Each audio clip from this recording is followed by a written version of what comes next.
Good evening. I thought I would come in and talk about my thoughts on real life.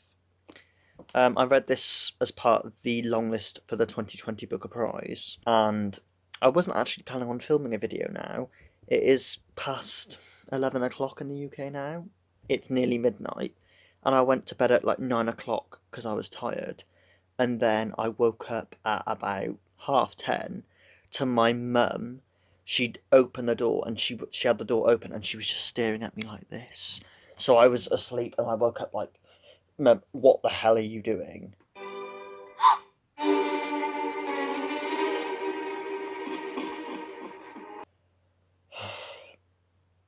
I don't know if maybe I'm just used to living on my own now, but I think even when I lived here before, I was like, that's just weird. Like, why not just knock on the door? So I might have to start putting stuff behind the door so that if she opens it, it'll knock stuff over and I'll know that'll be the equivalent of a knock.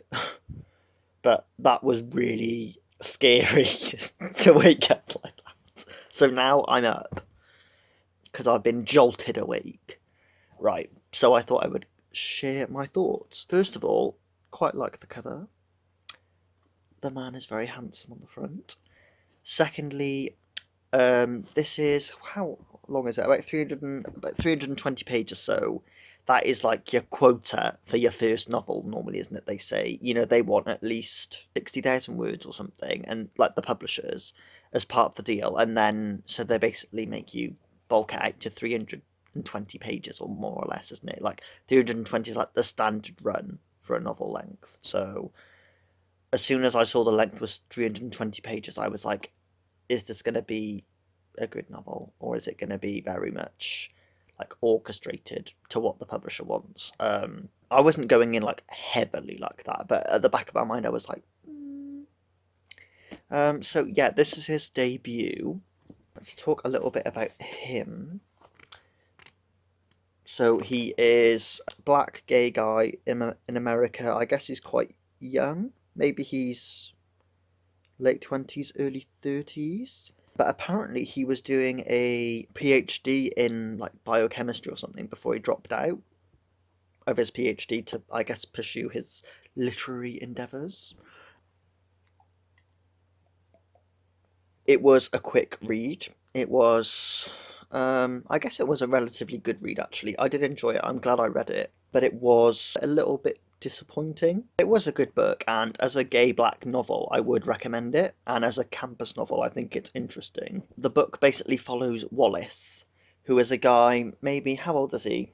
I think he's maybe like 23, 24, 25, and he is doing his PhD in biochemistry, and it's basically about him and his squad of friends. I mean, if they are really friends, and they're all biochemistry PhD students as well. It's set over one weekend, so I thought that worked really well, like the pacing, that kind of thing.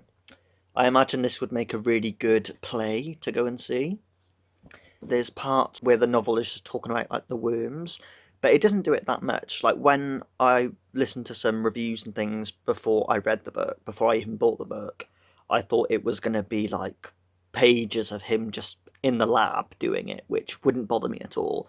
I think maybe because my mum is an ex chemistry teacher, like to me, I don't know, reading about people doing science at uni would be interesting to me, and because science is always interesting, so that didn't put me off at all.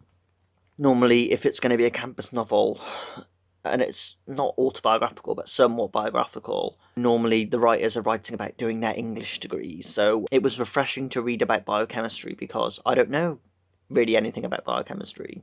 But I thought he managed to tackle that in a way that people who, even if they don't understand biochemistry, obviously it's PhD, so it's very complex stuff. I think he managed to juggle that really well, and it was never over my head. I think I understand everything that he was doing because he was doing lab work, so it's not like he was sitting in on lectures. Like there were parts that talked about lectures and things, but not that much. It was more like glossing over that. It wasn't like this chemical element, this chemical element, that. It wasn't stuff like that. It was like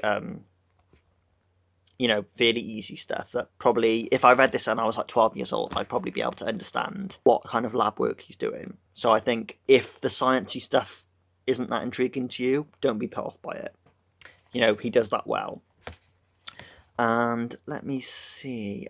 So yeah, he works with nematodes, and I thought I would just read you a little bit of the writing about the nematodes. One worm on a single plate can give rise to thousands of progeny after just a week or so.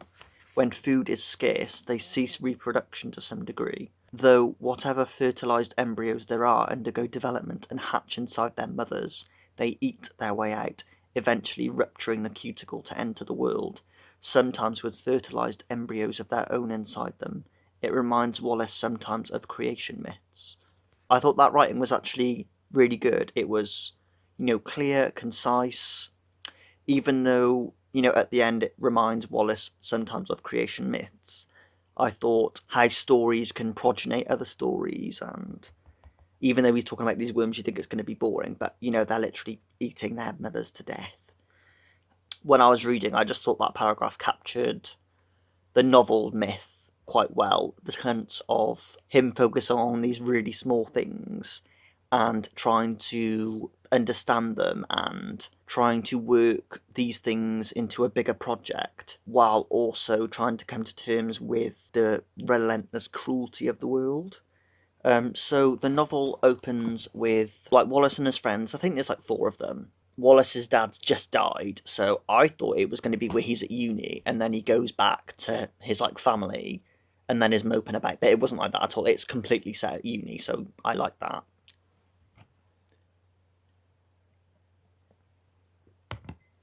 Really, the novel is kind of about friendship, so I really enjoyed that. And he is at the start of it, they're all meeting by this polluted lake that sounds disgusting. It's got algae that stinks and things like that, but everyone wants to meet round it because it's the place to be. They're all meeting up for dinner, him and his uni friends. They're all kind of codependent with each other. They're more like acquaintances who've kind of become so attached to each other that they form themselves into friends. But Wallace is, because his dad's died, he's very kind of shut off at the moment because it's just kind of shocked. But I got the sense that even if his dad wasn't dead, he'd still be the same. But I think the novel wanted an excuse for Wallace to seem so vacant. The novel also, does it tackle social issues? I wouldn't really say it tackles social issues, but explores social issues to some extent. He feels really stagnated by it all, and the people in his lab are did I get the sense that he was respected? I got the sense that, he is actually good at the stuff that he does in his lab, but the people, he's having to work on projects with other people to support them in their PhDs, and they're all oh, Wallace, hurry up, hurry up. So I got the sense that he thinks that they think he only got in because he's black, and they're oh, you're only on this course because, they want more black people in colleges. So I think there was one other black girl in the lab, but everyone else is white. He does feel quite isolated at uni. The novel is told in third person, which made me feel a little bit removed from the novel, but I got the sense that it was meant to feel quite depersonalized, the same way that Wallace is looking at all these things through his microscope.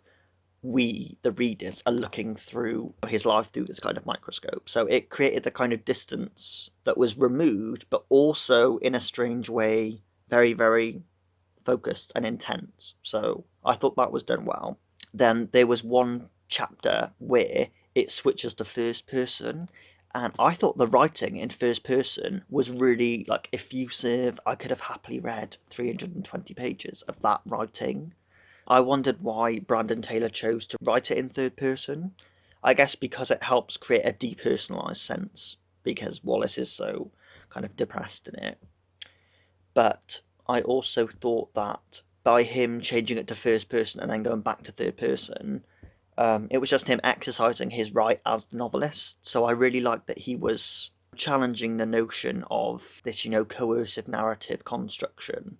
So I really liked that. They all kind of have a love-hate relationship with uni, which I think a lot of young people who go to uni can understand. When you go to university, sometimes you've been in quite a high-pressured school environment where they're what qualifications are you going to get? What are you going to do? And then you go to uni and you think, I'm through now. It's going to be, I've got 3 years at this lovely university. I'm more settled into my education now and I know what I'm going to do. And sometimes the demands it makes on the students, they don't really talk about that much. So I thought the novel explored that really well. I liked the way the novel wrote about sex in men on men relationships. There's like tops, bottoms, verse people, or there's people who aren't really into that kind of sex anyway. But I got the sense that Wallace was a bottom. Like, I don't read that much, so that's what I loved about this gay novel. Sometimes when you read novels about social issues, you get the sense that when you're reading the novel, you're coming into a safe space. But Brandon Taylor always avoids that. He always kind of makes you think, oh, you're with your friends, this should be a really comfortable space.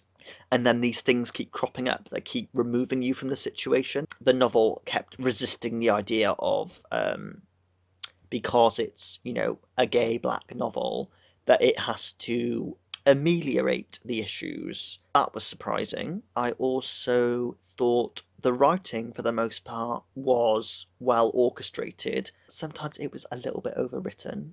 So I read you the little bit about the nematodes, but it was kind of like always like that. There were parts where they go and play tennis and stuff, and it was like 2 pages of them playing tennis, and I was just skimming it. The writing about the tennis isn't that great. It wasn't so much that the prose was constructed in a way that made you really want to luxuriate in the prose. It was more like you were having to wade along with the prose, the same way that Wallace is having to wade through these tedious friendships. So if you're interested in reading a gay black campus novel, definitely pick this up. For a debut, I'd say it was slightly above par. So there were really interesting things going on here, and I'm really excited to see where he goes next. But have you read this book?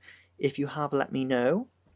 And also let me know if there's any campus novels you would recommend, because I really want to read more of them.